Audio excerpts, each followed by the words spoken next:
Where are my anxieties hiding?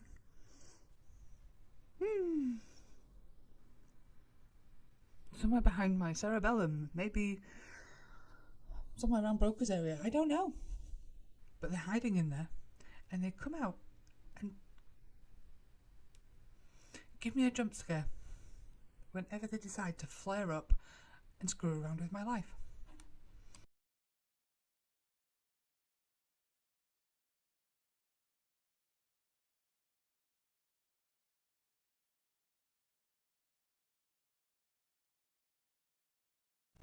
Okay, so this is a bit of a follow-up from dealing with my own mental instability.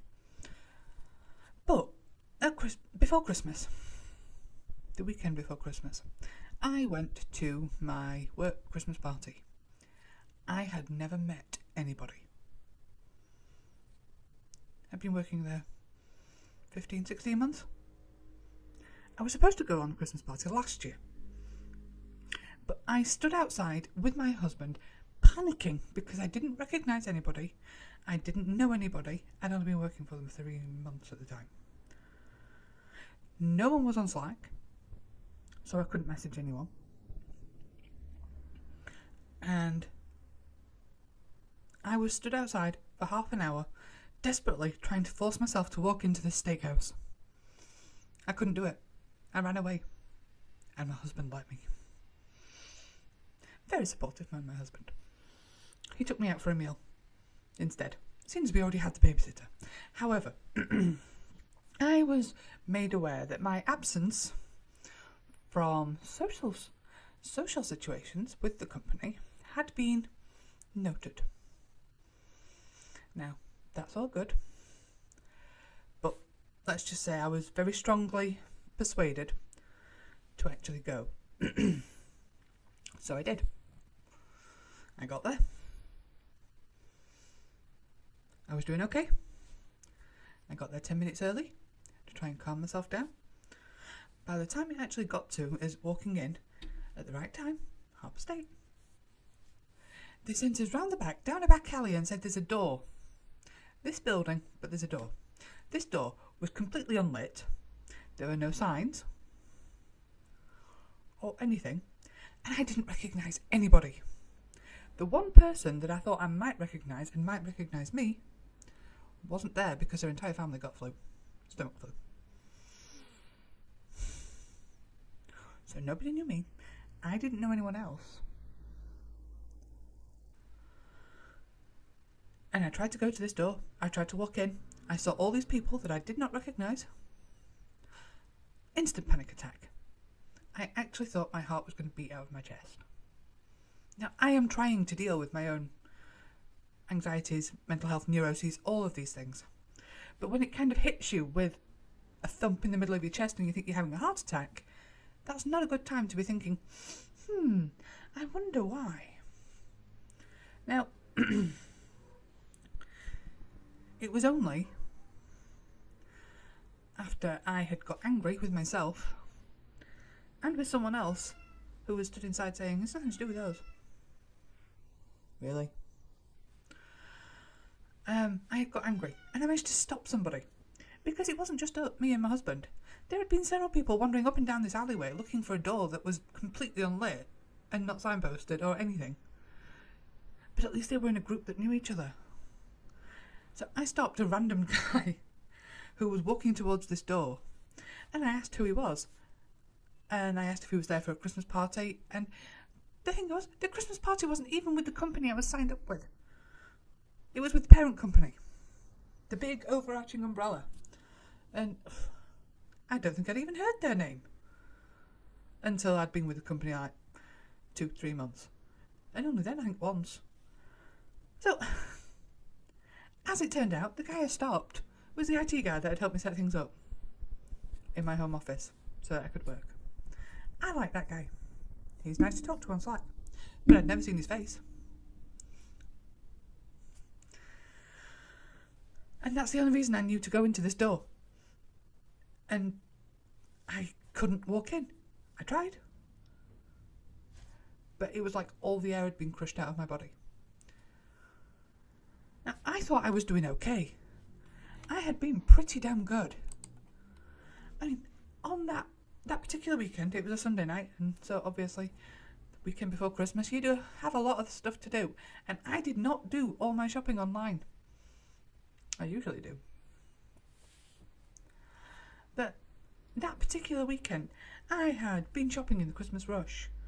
I had stood in a queue a mile long in M&S, and it was overheated and completely crowded between all the people snaking around the tiny weeny little aisles of the kids' aisles. It was the only place you could go and exchange things. And it was, it was unpleasant. But I was okay. I managed. I coped. I just twitched a bit. I started up a lovely conversation with a lady in the bookshop. Give me an opportunity to talk about books with anyone and I'm happy. If I could do that as a job, I would. You know. Nice little second-hand shop. With all these books around me. And my own little stash behind me that are not for sale because these are mine. Anyway. But yeah, I had been great. I'd even had a really interesting talk with a cab driver. Because he was talking about writing a book about his life. Oh wow, he was really interesting. I thought I was all good. I had started conversations, I had been active participants. I was very happy. I thought I was, working my way through. But put me in this position where I have to be with multiple people I don't know and be sociable with them and happy about it and nope, it's not happening. So, what have I realised? I am not agoraphobic. I am quite happy to go out and about, and my walks around the local area have been quite fun. I've even walked halfway up to the base of the mountains. It was lovely. I can talk to individual people. Individual strangers. They can be quite lovely, and I can even do it in a different language, or, pidgin different language. So, it's not people, as in individual strangers. I am quite happy to talk to people. I like them. But a group of people that I'm expected to socialise with and make small talk and be all chummy and full of the Christmas spirit. Oh, hell no. Oh, no. Mm-mm-mm. Even worse, it was a sit-down meal. And I'm not particularly fond of eating in front of other people that I don't know. I don't mind it when you've got your own tables, if you've, dinner for two. I can do that with my husband or a friend or whatever. That's fine. But when you're all sat round one big table, it's like, I don't want to sit with these people and eat. I do not want to be judged for what I put in my body or what I like, what I don't like, things like that. Don't like it. So, I know that is my trigger. That large group of strangers is not in my wheelhouse at all. If I'd perhaps known a person, maybe two, in that situation, I might have been okay. But the only thing that actually got me through was my husband, who was amazing. He talked me through it. He made me laugh. And even helped me navigate the possibilities and potential of joining a conversation that was going on around me. The wine helped. It was rather nice. Kind of reminded me why I like Merlot. But I need to learn to navigate that situation. It is not my idea of a good time. Sols. Now, I used to go to festivals, but I used to go with a group who I knew.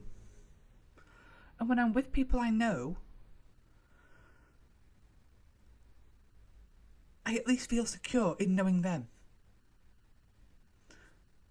I wouldn't have got to the second half of the Christmas party where I actually spoke to someone if I hadn't felt secure in my having my husband there with me. Now, all of those things I listed before that I had done the day before the Christmas party, I had done all of that on my own. I hadn't needed my handheld or anything like that. So, yeah, I have found my social anxiety trigger. And I think pretty much most people are the same, really. They perhaps just don't have quite the physical and severe reaction that I do. So yeah, I've identified what one of my problems is. I know there are many. But at least I know that. And I can act accordingly. I can take someone with me. I can prepare for certain situations. But I don't think I'll ever be comfortable. But it's better than feeling like you're having a heart attack.